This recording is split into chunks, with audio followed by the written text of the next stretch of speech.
En 2020, como sabéis, se ha celebrado el centenario de la muerte de don Benito Pérez Galdós. Yo siempre digo don Benito. Fue el de 1920. Él muere a los 77 años en Madrid, que es una de sus ciudades. Vamos a hacer unas notas de por qué don Benito es tan interesante y tan importante como escritor y por qué su figura es tan atractiva para los que de alguna manera somos o nos definimos como galdosianos. Ciertamente es un autor que engancha, con una literatura asequible. Y a mí me enganchó cuando hace, pues quizá 15 o más bien 20 años, leí los episodios nacionales. Es decir, la lectura de su obra magna, Episodios Nacionales, fue lo que te haga. Basta que te guste la historia y basta que te guste la literatura. Porque es imposible leer toda su amplísima obra de novela, de periodística y de teatro, ¿no? Aparte de cuentos. Galdós está requete estudiado.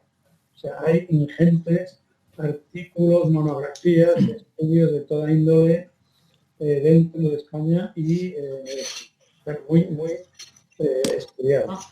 Y desde luego cada vez se perfila en distintas perspectivas. Porque es un hombre muy polifacético, tiene muchas aristas y tiene muchas cosas a explicar. Quiero destacar una exposición que ha organizado, o se organizó, pero es itinerante, la Biblioteca Nacional, sobre Galdós. Fue comisariada por Germán Gullón, que es hijo de un galdosiano muy importante, que es Ricardo Gullón, y de Marta Sá. Esta exposición itinerante, y además del gobierno y la biblioteca, la ha financiado el gobierno de Canarias. Es el que más interés suele siempre meter por esto. Como digo, los episodios nacionales es la gran asignatura. ¿Y qué pintaba esto para mí? Resulta que a mí me tocó estudiar Historia Social y Contemporánea con Santos Juliá, en Sociología, que por cierto dio buena nota, y por mi origen del derecho me interesaban mucho las constituciones. Eso de la Constitución, que es tan importante, es muy importante en el constitucionalismo del siglo XIX. Desde la de Bayona de 1808 a la importantísima de Cádiz, que es la de los liberales, la PEPA de 1812, o a las moderadas del 37 y del 45, o a la que viene, que luego se llama la Revolución Gloriosa. Me dice que mi micrófono está ruidoso. ¿Me oís bien, verdad? Ahora sí. Bien. Sí, porque estoy un poquito entrecortado. Instituciones es una de las cosas que te atrae para estudiar el siglo XIX. La otra es que en mi generación, y voy a simplificar, poco menos que creíamos que la historia de España empezaba el 14 de abril de 1931 y luego la larga noche o atardecer del franquismo. Pero resulta que el 19 es un cóctel enorme de conflictos y de problemas en la historia de España. Parecía que no había otra cosa. Entonces me fascinó tragarme 46 pequeñas novelitas, cada episodio nacional es una novela, y eso me recondujo a la importancia del 19. Salvador de Madariaga es el primero que dice que para conocer el siglo XIX basta con leer los episodios de Galdós. El 19, en el fondo, es las guerras carlistas, las guerras, primero la de independencia, las de la liberación de las naciones americanas, las tres de carlistas, que son de extrema crueldad, y él así lo describe y lo narra en cantidad de textos. La primera del 33 al 40, lo cual es muy grave porque son realmente crueles, son guerras civiles y por conflictos que casi en el lenguaje popular que él introduce casi no se entienden, no se comprenden. La segunda del 46 al 49 con distintas asonadas y la del 72 al 76. Es decir, el 19 es un siglo español de lucha por las libertades, de fin del absolutismo, de algaradas, de represión, de conflicto, de crueldad. Y Galdós se mueve con 3 parámetros históricos importantes. Uno, el reinado de Isabel II, hija del funesto Fernando VII. 2, el llamado sexenio progresista o sexenio revolucionario, con la Revolución Gloriosa. Y 3, la Restauración, con Cánovas y Sagasta de protagonistas y con distintas apariciones. En Europa se han producido 2 grandes fenómenos, sobre todo en Francia y en Inglaterra. En Francia, la Revolución Burguesa, con las libertades y suponiendo el fin del Estado absolutista autocrático de origen medieval, Revolución Burguesa de libertades, y en Inglaterra sobre todo la Revolución Industrial, que va a aparecer el proletariado, el mundo de las condiciones de trabajo y las nuevas clases sociales, etc. Eso en España no llega o llega con cuentagotas y llega de una manera muy dificultosa. La pugna entre liberales y absolutistas es una pugna política para saber si el poder viene de Dios y del origen y amanece en la cabeza coronada del rey, o bien si el poder viene de la nación reunida en Cortes, en Parlamento. Eso sería las Cortes de Cádiz y luego el trienio liberal, que él novela y narra con frustración por los excesos, etc. Esa pugna entre libertad y absolutismo supone el fin de la Inquisición, el fin de medidas medievales, etc. Va a marcar el 19. Es decir, que Galdós va a ser testigo de todo esto. Como he dicho, Galdós nace en Las Palmas en 1843, hijo de un militar que ha luchado y ha peleado contra el francés en alguna batalla, y es el 10º hermano, el último de una familia de 10. No todos tienen la suerte de ser el 10º de 10. Los ascendentes de su madre son vascos, hay alguna vinculación con la Inquisición. En la familia hay muchas hermanas y él vive con un par de hermanas durante mucho tiempo, tiene mucho trato con su sobrino, que se llama Hurtado de Mendoza y que influye mucho luego. Llega a tener un hermano capitán general y transcurre su vida hasta los 19 años en Las Palmas de Gran Canaria. Es bachiller por La Laguna, en Tenerife. Es muy, muy inteligente y tan inteligente como mal estudiante y con fama de vago. A los que son vagos les dicen que no hacen nada y resulta que no paran de pensar. Él empieza a escribir ya en la prensa canaria y había apostado ya por grandes maneras de dibujante. Esto será muy importante. Él es un gran dibujante, es decir, es un gran ya observador y es un buen músico. Él toca el piano y toca el armonio. Escucha las clases que le dan a su hermana y justo cuando se va la profesora la reproduce y aprende. La madre es bastante autoritaria o gobernanta, total que lo manda con 19 años a estudiar a Madrid y le obligan de alguna manera a estudiar Derecho en Madrid, que él creo que aprueba una asignatura. O sea, llega a Madrid, se dedica a ir a cafés y a deambular por tertulias. Empieza con una tertulia de canarios, de paisanos, y luego va descubriendo el viejo Madrid, las tertulias, y comienza a escribir. ¿En qué comienza a escribir? Es decir, Galdós y aprende el oficio de periodista. Es un narrador casi un pedagogo, como va contando las cosas. Coge el hilo y lo va estirando.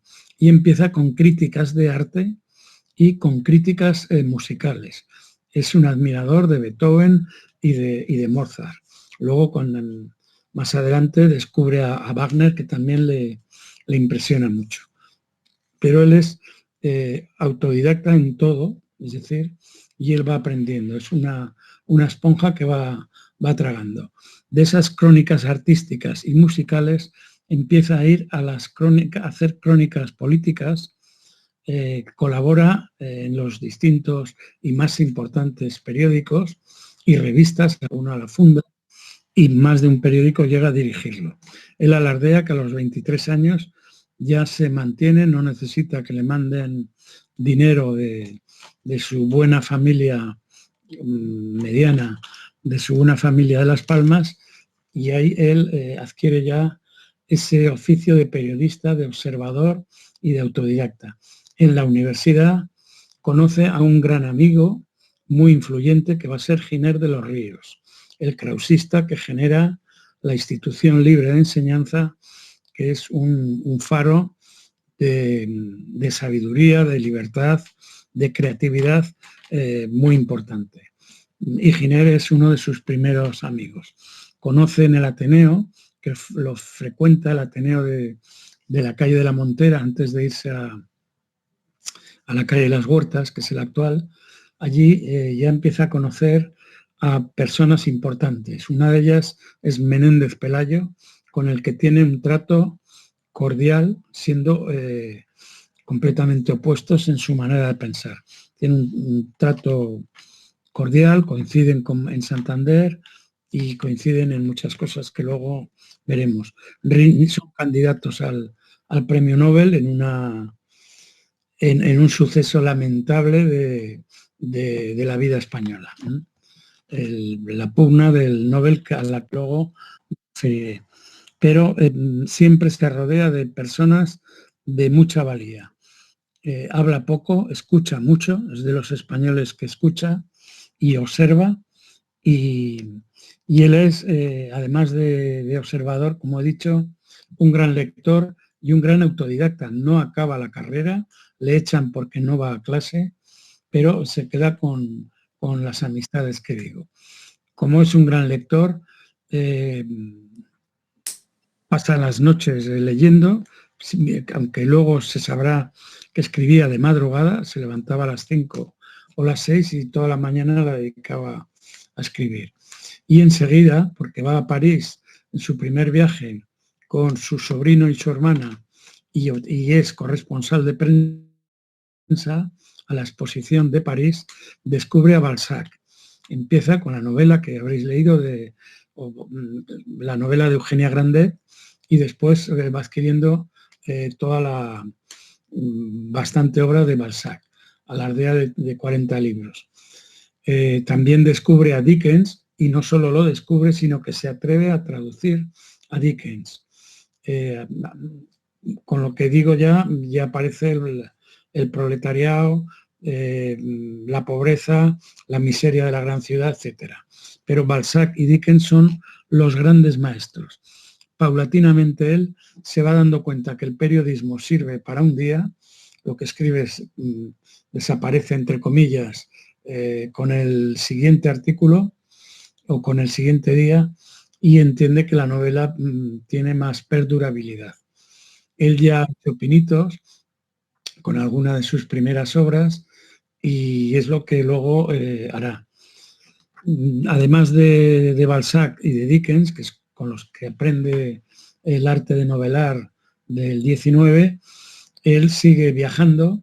Es un hombre que irá a Francia, a Alemania, en la famosa noche de Frankfurt, Alemania, y a Londres. Londres le encanta y le fascina.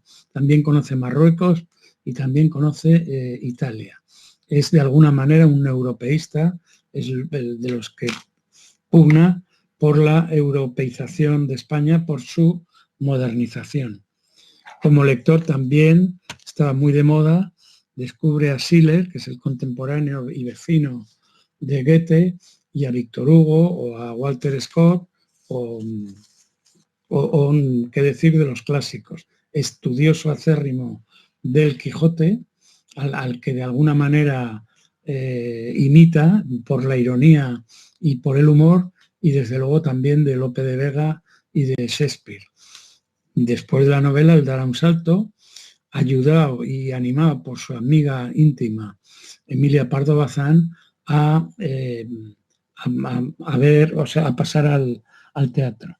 Como he señalado, la obra es ingente, pero claro, Galdós es de alguna manera el 19 español y es la novela. Y como le decía a la gente, es el escritor, ¿eh?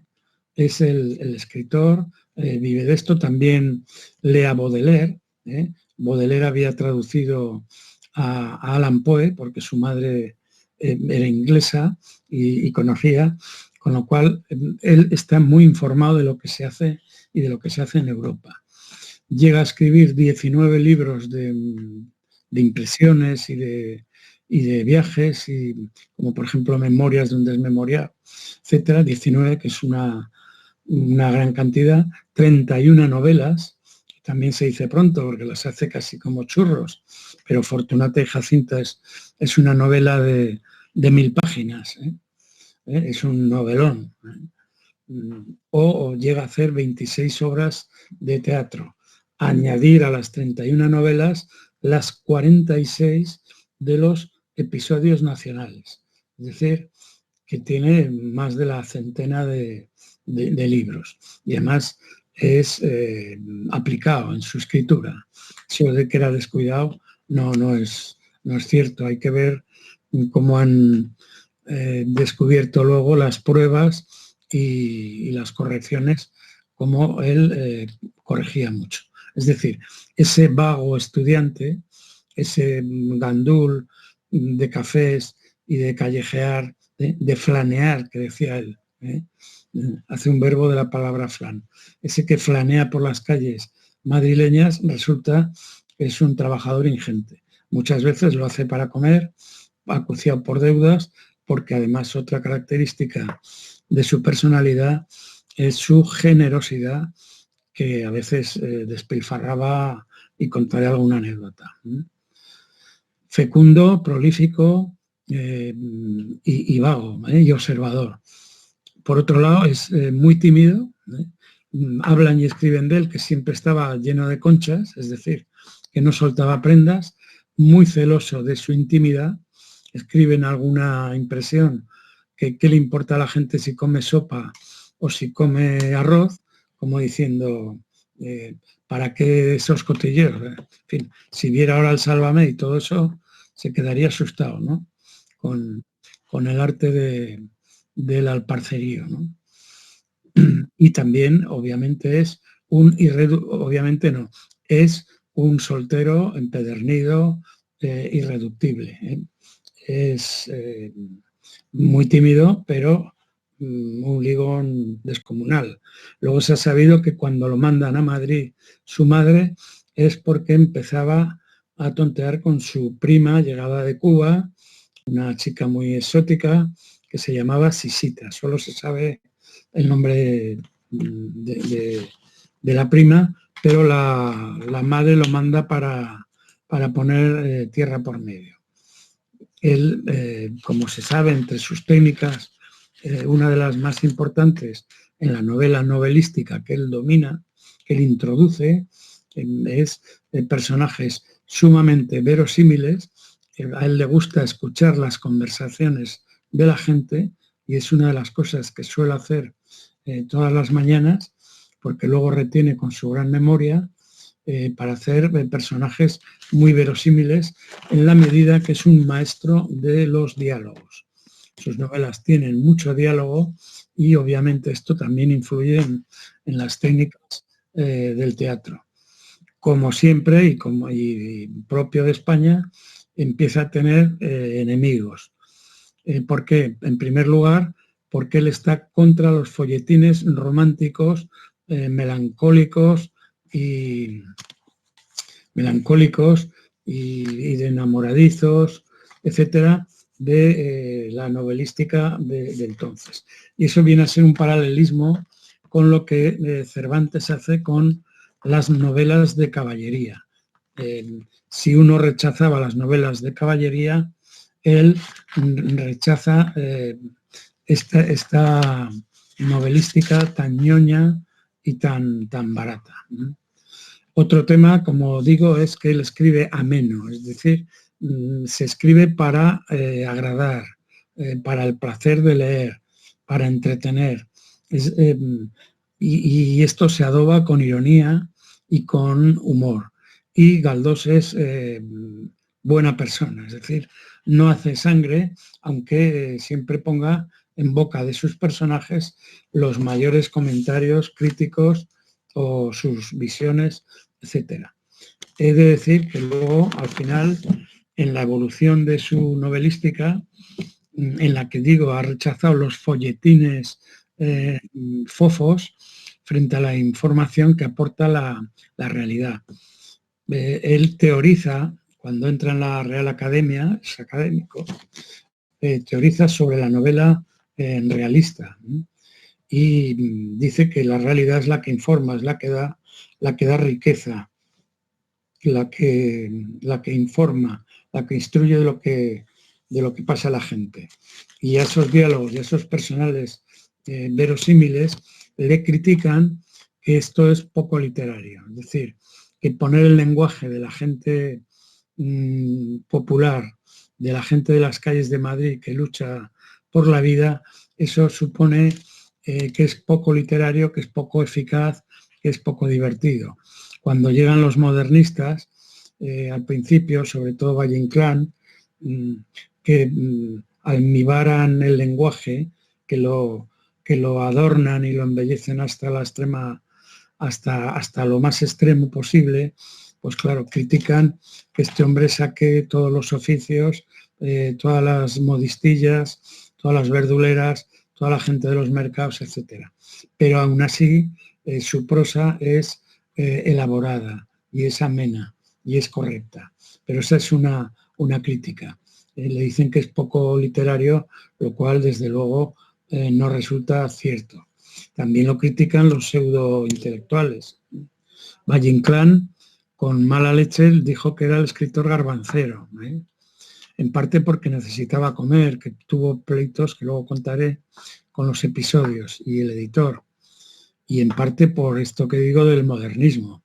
Pero después, en el franquismo, Juan Benet y toda la soberbia, entre comillas, intelectual del momento, pues también lo critican y dicen que no aporta nada y que encima es un mal escritor.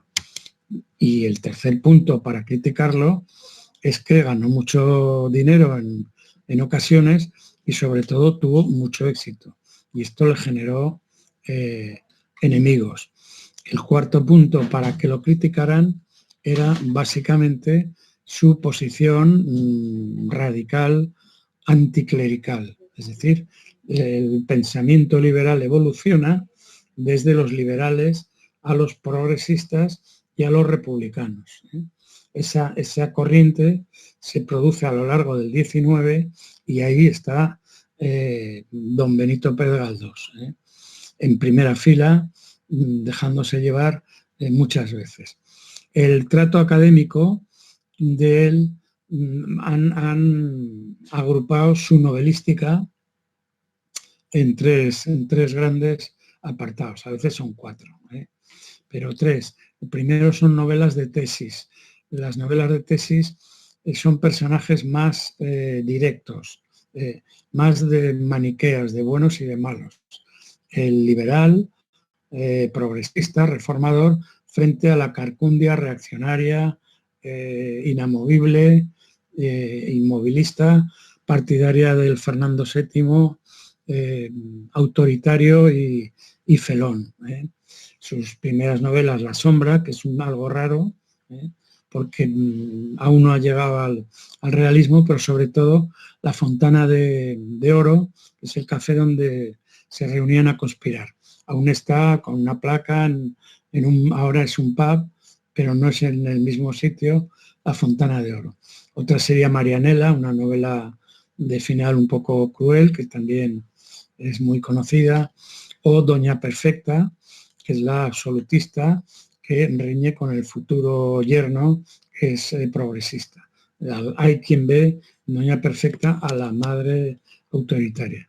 Ese bloque serían las novelas de tesis, es decir, siempre hay un planteamiento, diríamos, político, en sentido amplio. El segundo bloque es cuando ya va matizando más, observa más la realidad, son las llamadas novelas históricas contemporáneas.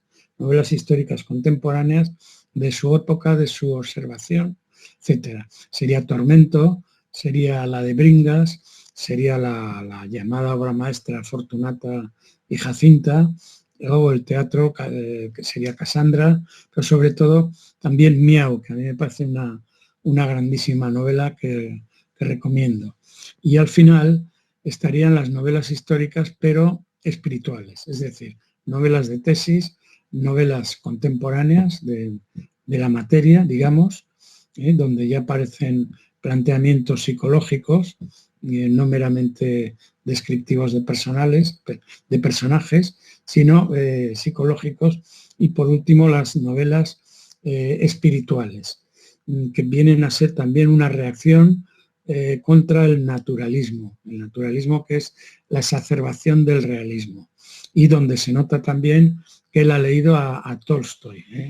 Es decir, la gente también es buena y la gente también tiene valores. Entonces, en esas novelas espirituales van apareciendo también datos positivos. Por ejemplo, El abuelo, llevada al cine hasta la extenuación, y donde se están defendiendo siempre valores personales y psicológicos. El abuelo, o Nazarín, con un cura positivo y de buena acción, o las novelas de Torquemada, que son 3 o 4, que son novelas de Torquemada, no sé si se lee o no. Junto a esto, hay una evolución manifiesta de él dentro del realismo, del simplismo aparente del principio, de la mera descripción exterior, se pasa a lo psicológico, a los personajes, se pasa, diría, al interior. No quiere él caer en el naturalismo exagerado, que lo hará un poco doña Emilia Pardo Bazán, de la que hablaré. Y hay, como he dicho antes, el rechazo del folletín. Él es un buen hombre, destaca su bonomía, su generosidad. A modistillas les compraba alguna máquina de coser, que era tanto como darles la posibilidad de ser independientes, y él era manirroto. Lo rodeaban muchas veces usureros y la gente pedigüeña, pero es muy importante su actividad y su actitud. En el museo bueno, he dicho el anticlericalismo, pero me tengo que extender un poco en esto. Cuando se hace el Museo de Las Palmas, el obispo de Gran Canaria prohíbe, porque es pecado, ir a ver su museo. Es decir, entre los enemigos del propio Galdós está también en el franquismo, que tarda mucho en ser aceptado. Llegan los primeros libros biográficos de él desde el propio exilio, el exilio español. Y el obispo de Gran Canarias dice que el que vaya a ver su museo, pues que peca. Él ha criticado más que la religión, que la tolera y que daría mucho que hablar, ha criticado los abusos y los excesos del poder del clero sobre las conductas de las personas. para decirlo de una manera muy fina. Pero este sentido del anticlericalismo hay sectores que le sirven para etiquetarlo y para denostarlo. Él encarna los valores republicanos, que serían los valores de la actual Constitución, en mi opinión, del sentido cívico, del sentido laico, ciudadano, y de la importancia de la cultura, la importancia de la cultura y del esfuerzo. Por supuesto, es el escritor español, es unitario, etcétera, ¿no? Ese anticlericalismo le lleva a una feroz campaña que se hace contra él cuando se le propone para el premio Nobel. Inundan la Academia Sueca de escritos contra su premio Nobel y hacen una candidatura alternativa de don Marcelino Menéndez Pelayo, con quien tiene relaciones cordiales, que vienen desde la juventud, vienen del Ateneo, vienen desde los veraneos santanderinos y vienen desde la propia entrada en la Real Academia, donde don Marcelino tarda 2 años en hacer la contestación al discurso de ingreso de don Benito, que además habla de la novela realista como novela de la vida y como novela de la sociedad. Y hay cantidad de citas, cantidad de textos en donde menciona esta situación, ¿no? Menciona esta situación. Esa réplica le molestó porque él tardó 4 o 5 años en preparar su discurso, pero don Marcelino tardó 2 años más, con lo cual le fastidió. Pero quiero señalar, él después de su buena relación, a la que hablaré luego con sus mujeres, a pesar de ser soltero, etcétera, él entra en teatro y con la obra Electra, que es un manifiesto, un panfletillo anticlerical importante, pues hay manifestaciones y hay problemas, etcétera. Pero se marcan las bases para que le ataquen. Pero he de decir, y lo escribí en alguna ocasión, que él era muy amigo del obispo de Jaca, don Antolín López Peláez, obispo de Jaca, era muy amigo de don Benito. O sea que el anticlerical no era tan... Que os cuento este chascarrillo porque fue de mi cosecha propia y muy divertido.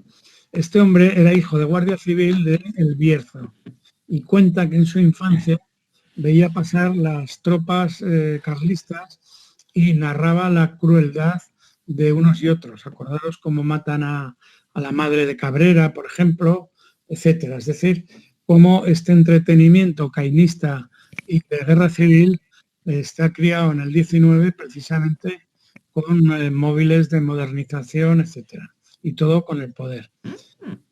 Pero claro, el anticlerical famoso resulta que es amigo de este obispo, que era un adelantado y un diríamos, progresista.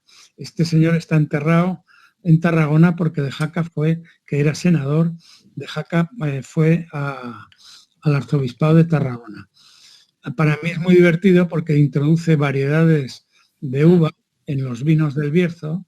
Hay muchos vinos que son del cura, del no sé qué, todos con jerga de esta naturaleza, y sin embargo era escritor y escribió un opúsculo importante contra el alcoholismo, que no tiene nada que ver, pero el introductor de variedades de modernización de cultivos vinícolas, pues escribe del alcoholismo, ¿no? Visita la casa de doña Emilia Pardo Bazán, que por cierto tiene una bandera, porque el hijo está en la guerra de Marruecos, etcétera. Bueno, al hijo lo mataron en una checa en Madrid y a su nieta. Bueno, dicho esto, él cuenta, y lo digo por los temas locales, como además de Zaragoza, donde estuvo bastantes veces, su novela Zaragoza es una de las más leídas, o la más leída, que también pasa al teatro, además con música. Él visitó Jaca y estuvo en Ansó. En Ansó, cuando entró, había una función de títeres. Él luego se inspiró para escribir una obra de teatro la desheredada, o en fin, ahora ya no me acuerdo, que por cierto no tuvo éxito, o sea que no debió ser esta.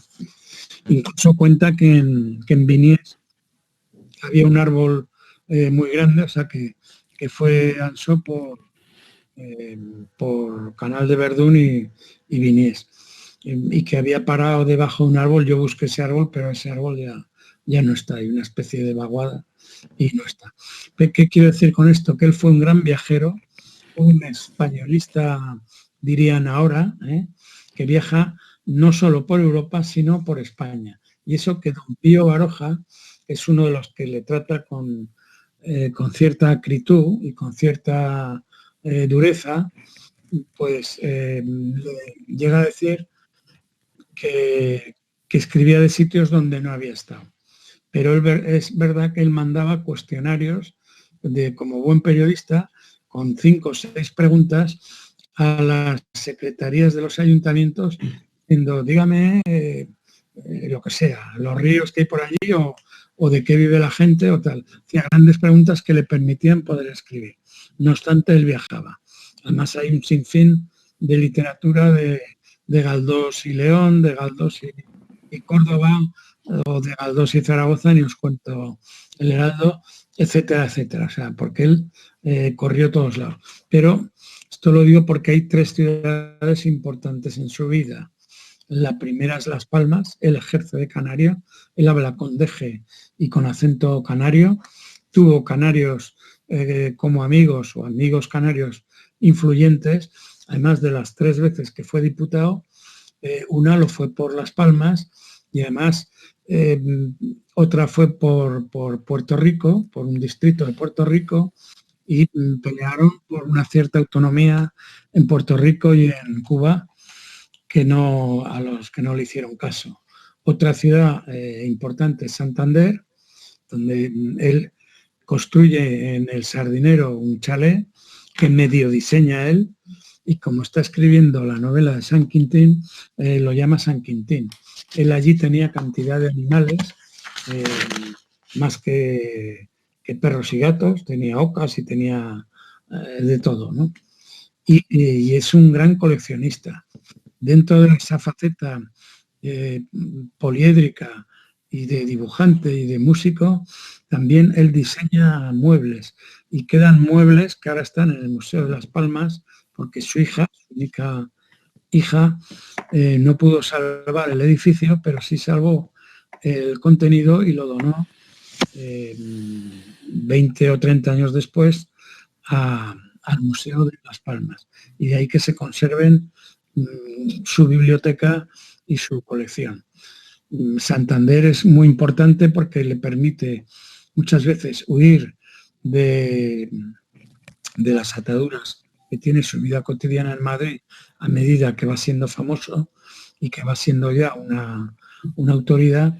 Y por otro lado, se pega 3 meses, va a algún balneario de la zona para tratarse. De Galdós quedan muchas fotos, pero cuando es famoso, no cuando esto. La tercera gran ciudad, como sabéis, es Madrid, que ya es poco menos que un objeto turístico, el turismo literario del entorno de la parte baja de la Plaza Mayor, ¿no? Pero vamos, él vive en Alberto Aguilera, en Hilario Neslava, en fin, y él queda fascinado del callejeo que hay allí. Siempre, bueno, y con Fortunata y Jacinta ya se recorren todas las calles. Él siempre va andando o lo llevan, pero su objetivo es escuchar, oír a la gente y conocerlo. Galdós fue un regeneracionista, pero no fue bien tratado por la generación del 98. Sí lo fue, y lo dejó escrito por Antonio Machado. Es decir, hay una relación con los jóvenes que vienen pegando. Azorín también le trata bien, con alguna distancia, pero sobre todo Valle Inclán y Baroja no lo aprecian, no mantienen sus distancias, y siendo que Baroja es otro gran novelista donde tiene el primer aprendizaje precisamente con Galdós. Él es un gran enamoradizo, mujeriego, casi misógino, pero extraordinariamente discreto. Algún periodista preguntó a un criado de él, dice, oh, no sé cuántos hijos tendrá. Él tuvo una relación con Lorenza Cobian, que era una modelo de pintor asturiana, que es la madre de su única hija, o al menos de su única hija reconocida. Siempre llamaba la atención la extrema discreción de su vida. Y hay quien habla de su afición al género femenino, incluidas profesionales. Esto, como no hay constancia y tampoco interesa en exceso, dicho queda y ya está. Después de Lorenza Cobian, con su única hija, que es María, una mujer muy cabal, que quedan vídeos en YouTube para verla y que es la que facilita el museo, la Casa Museo de Las Palmas. Habría que hablar de Concha Ruth Morel, que es una actriz muy compleja y muy complicada la relación, con problemas de salud mental y con historias raras, porque ella insiste en él y él quiere cortar a toda costa. Esta actriz de teatro, bueno, pues este hombre que era anticlerical se cabrea cuando ella se hace judía en la sinagoga de Bayona, si no me equivoco. No la de Biarritz, sino la de Bayona. Hay otro autor que en vez de decir esto, lo que dice es que poco menos les manda allí para conocer el rito de iniciación, por el afán de curiosidad que tiene, que es enorme. La otra, tercer gran amor, el último, es Teodosia Gandarias, que él tiene ya 64 años y ella 44. La señora es viuda, pero antes ha tenido aferes pues con Ana Judith, que era una actriz, con la cantante Marcela Sembric, con la poetisa Sofía Casanova, etc. Esto responde a estudios de alguna profesora de la Universidad de Madrid, ahora no recuerdo el nombre, de Galdós y las mujeres. ¿Por qué digo todo esto? Porque como dice nada menos que María Zambrano, Galdós es el autor que introduce a la mujer como protagonista en la novela. Es el hombre de los caracteres feministas y es él el que narra la lucha por la autonomía, por la independencia, por el desarrollo, por el fin de la servidumbre o de la dependencia de la mujer y por lo que supone de liberador. Cantidad de novelas tienen a la mujer como protagonista, empezando por Tristana, que para muchos críticos es precisamente un recordatorio de los avatares que tiene con Concha Ruth Morel. Ruth debía ser el nombre artístico, con la Morel, o Doña Perfecta la madre, o no digamos Fortunata y Jacinta, o mil y otras.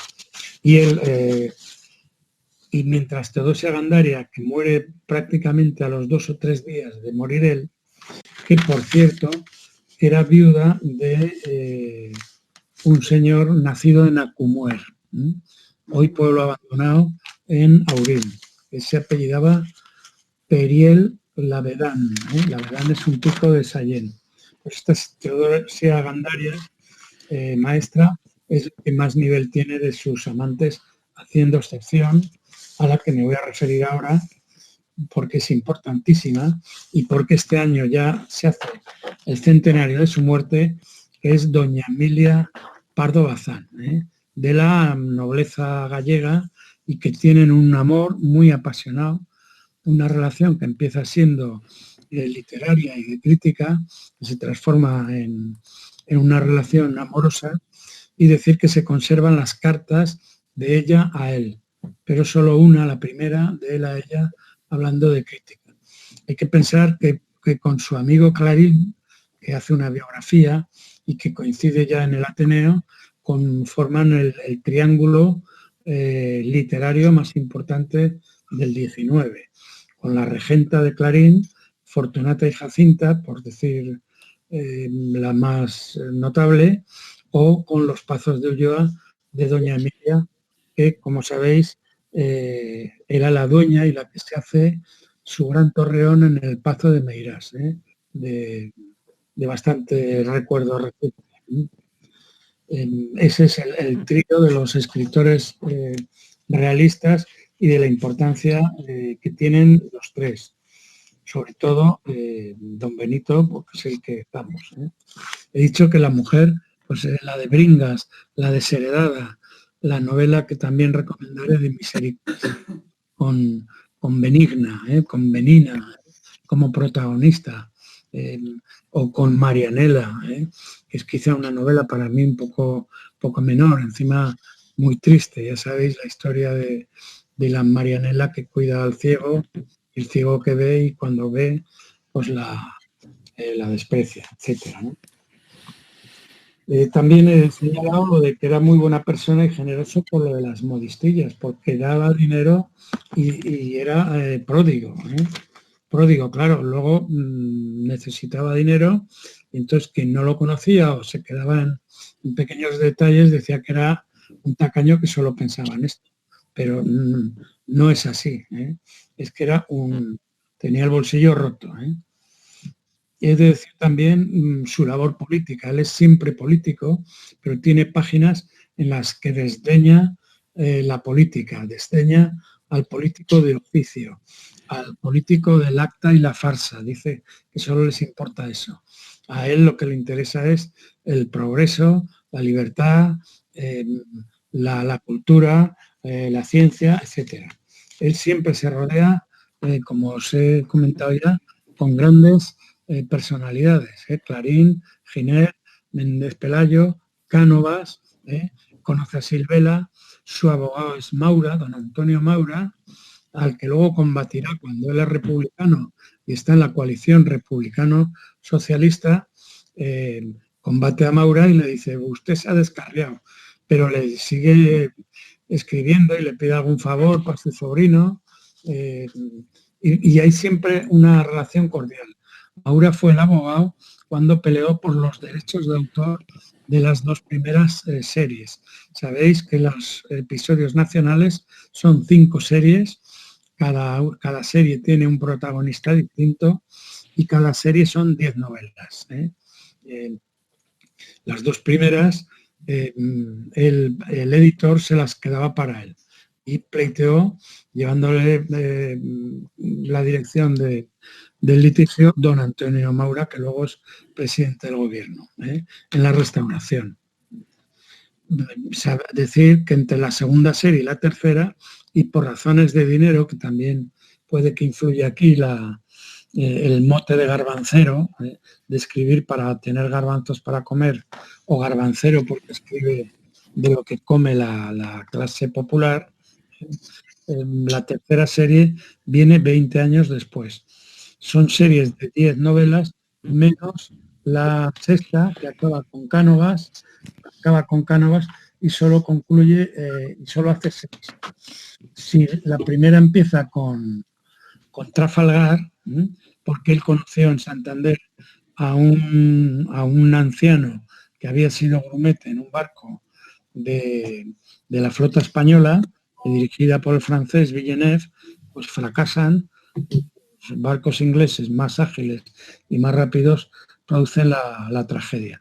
Empieza con Trafalgar en la primera serie y acaba con Cánovas, que es la última novela de él. Cánovas y Sagasta, que son los factores que se conocen y se comprenden entre ellos de la Restauración.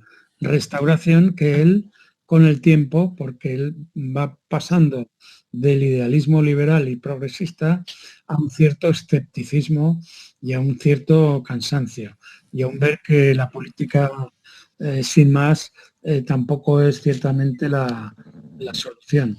Pero cuando digo que se rodea muy bien, él le asiste, porque lo conocen en el veraneo de Santander, a un joven médico que con 20 años es muy amigo de su padre, que es Gregorio Marañón. Es decir, su médico de sus últimos años, que padece además de ceguera, algo de hiperplejía, o en fin, tampoco me preocupa demasiado, es Marañón, pero también le asiste Pérez de Ayala o el joven Victorio Macho, que acabará teniendo un gran museo en Toledo, que se exilia y que es el que le hace la escultura en el Retiro cuando le empiezan a hacer un homenaje detrás de otro. Como digo, él conoce a la crema y hay que reconocerle ese valor. He de decir también, porque ya voy acabando, que en el franquismo se le desdeñó y se le despreció, tardaron bastante, con excepciones en reconocerlo. El incidente del obispo con Las Palmas es significativo de los odios. También se relaciona con Unamuno, con el joven Unamuno, que participa de su sentido político inicialmente, etcétera. Lamentar esa aristocracia literaria que lo criticaba, cuando hoy novelistas como Almudena Grandes o como Martínez de Pisón, en la medida que son realistas, son considerados galdosianos. La Grandes habla de nuevos episodios. En fin, no sé qué diría ahora, pero don Emilio se forraría con lo que sucede, solamente poniéndolo en boca de sus personajes. Se inventaría 3 personajes o 4 y empezaría a alargar de unos y otros en plan jocoso y en plan crítico.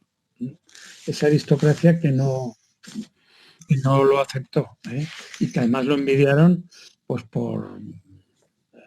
porque tuvo éxito y porque fue reconocido y porque tuvo en el fondo mucho éxito y mucha admiración. Él tiene un gran...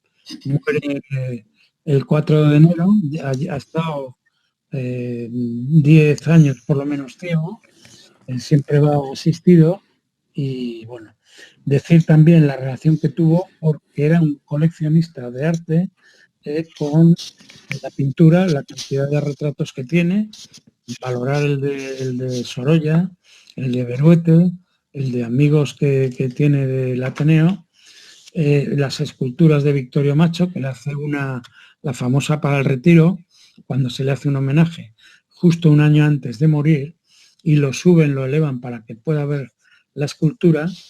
Victorio Macho hace otra para Las Palmas, que se conserva una copia en el museo y otra al aire libre, pero que el mar está desfigurando. Es muy importante la que años después hará Pablo Serrano, en bronce. Y por último mencionar toda su producción teatral y cómo trasladan novelas al teatro directamente. El teatro lo hace por doña Emilia Pardo Bazán, de la que voy a hablar un poco porque veo que me olvido, y en el teatro, como digo, los diálogos. No es querido como autor de teatro porque mete muchos personajes y mete muchas historias. Entonces los productores de teatro quieren no demasiados personajes y no tener que gastar en tramoyas y en cosas, y en decorados, y etcétera, ¿no? En efectos. Pero él va aceptando eso. Y eso se lo provoca doña Emilia. Los amores de doña Emilia y de don Benito no fueron conocidos en su época, o al menos eso tengo yo entendido de la biografía muy importante de Ortiz Armengol, que para mí es un gozo leerla, que es, por cierto, el asesor de la serie de Fortunata, o en la de Carmen Bravo Villasante. No fue conocido, pero ellos viajaban y se juntaban. De ahí viene la famosa historia de la noche de Frankfurt, donde se lo debieron pasar muy bien y se rieron mucho. Como sabéis, y lo digo ya casi porque estamos en el centenario, cuando escribe una obra y tiene éxito, el marido de la Pardo Bazán le dice que deje de escribir. Y entonces ella lo que hace es dejar al marido. se separan amistosamente porque no hay separación ni nada, y ella es una mujer libre, es la pionera del feminismo, la pionera del feminismo y la que acaba siendo catedrática de literatura en la Universidad de Madrid. 3 veces rechazada para la academia, lo cual es un baldón y es un punto negro enorme de la Real Academia Española de la Lengua, que hasta Carmen Conde no había aceptado que una mujer pudiera ser académica. Y Palacio Valdés intentó justificar esto y aún metió la pata, aún metió más la pata y aún dijo tontería. Pero ellos se encontraban, paseaban por el paseo que sale de la Plaza de Atocha, se mandaban papelitos con emisarios y viajes, etcétera, pues se relacionaban y se juntaban. Y además, cuando Clarín los critica, no por la relación, sino por alguna novela que no entra en los cánones de él, el uno defiende a la otra. Cuando están en Arenys de Mar, ella se va con un joven apuesto llamado José Lázaro Galdeano, que acaba siendo un gran coleccionista, un hombre de dinero y emprendedor, y que tiene una colección de arte muy, muy, muy importante. Se explican y ella se justifica, y no solo se justifica, sino que le dice, no solo me he ido a Arenys de Mar, o a Arenis, sino que también me fui a Oporto con él. Es decir, va con la verdad por delante y diciendo, aquí estoy yo. Pero de lo que les sucede aparecen obras de arte. Ella escribe La Insolación, justificando que a una mujer le dé, entre comillas, un calentón y que pueda hacer o decidir lo que tenga que hacer o decidir. Recordar la frase que le cuelgan, ¿no? De que cuando ames, ames, que no pienses. O sea, que lo que hay que hacer es amar y ya está, ¿no? Y él, de esta historia de celos, de don Benito con celos, sale su novela La Incógnita, su novela Realidad, que luego la pasa al teatro. Es decir, de lo que les sucede, también hacen obras de arte. Igual como he dicho que Doña Perfecta es su madre o Tristana es la Concha Morel. Es el novelista de la narración directa, del lenguaje sencillo y popular. No aparecen nunca datos que puedan hacer pensar qué listo y qué saber tiene este hombre. O sea, su dominio académico está escondido en la boca de los personajes. Él va mostrando lo que pasa y es el gran interés que hay. Es un antecesor, él llega a conocer el cine, pero su obra está ingentemente trasladada al teatro, al cine, a la televisión. Hay multitud de obras llevadas al cine y desde distintas épocas, y tanto en España como en Sudamérica, sobre todo. Por ejemplo, en algún episodio nacional, me parece que es en Vergara, hace lo que luego el cine hará, que son contar 2 o 3 historias seguidas. Es decir, mientras en un lado hay una orquesta de baile porque han tomado una ciudad, con lo que queda de la banda de música del ejército, en otro lado están fusilando a los que tienen que fusilar, según ellos, la guerra. Y en otro están dándole a las bodegas y emborrachándose. Y entonces esto lo cuenta como si estuviera superpuesto, es decir, casi es una técnica cinematográfica. Como digo, es un nombre prototipo de la España mejor que hay. Creo que es el novelista después de Cervantes, parece esto un lugar común, es el novelista español por antonomasia, es el narrador divertido, con humor, con diálogo sencillo, que sabe mucho pero que no lo demuestra y que no hace alarde de esto. Y es el republicano, socialista, anticlerical, está preocupado por el progreso de España. Es el narrador español, es la novela histórica creada por él y es el Balzac y el Dickens y el Tolstoy de la de la literatura española. Creo que lo bueno, para quien quiera regalarse los episodios, pues disfrutará sabiendo que cada uno es una novela y con una técnica muy sencilla. Un personaje con un entorno al que le van sucediendo cosas, normalmente amoríos, y dentro de un marco general y global que le permite explicar la situación general, social y política de España. Yo, para acabar, y por no callar ya, o por callar de una vez, recomendaría 3 novelas de él. La primera sería la de Miau, Miau, que es, ahora que hay plaga de asesores y de abundante clase política colocada, es la historia del cesante, es decir, del funcionario que al cambiar el turno de poder se va a la calle. Es decir, la conquista de la permanencia del funcionario al margen de quien mande viene de la influencia de esta novela, que se llama Miau. La segunda que recomendaría, muy glosada por doña María Zambrano, y que a mí me encanta también, y que al principio te sorprende mucho, es Misericordia.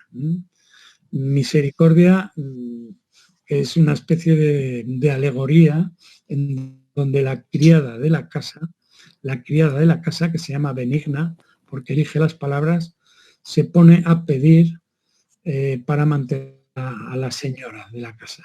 O sea, de alguna manera, la clase obrera cotizando para mantener a la clase, pues que no ocurra, ¿eh? Esa misericordia sucede en la iglesia de San Sebastián. Y me es muy gracioso porque yo he vivido a 50-60 metros de esa iglesia. Entonces, me lo invento, me lo sospecho todo. Pues la novela Misericordia, que es no son tan grandes como la de Fortunata, que eso es un río y eso es el Amazonas, ¿no? Y la tercera, más cortita, sería Tristana, ¿eh? Y recordar la película de Don Luis Buñuel, que tiene un final completamente distinto del de la novela, ¿eh? Pero es la muchacha que tiene un padre protector, guardián, director, asesor, entrenador, guía y de todo, ¿eh? Es decir, ese paralelismo. Entonces, quiera con los episodios, pues que disfrute, porque don Benito es el escritor, es el novelista y es el siglo XIX. Y oye, y un abrazo y besos y gracias por aguantar.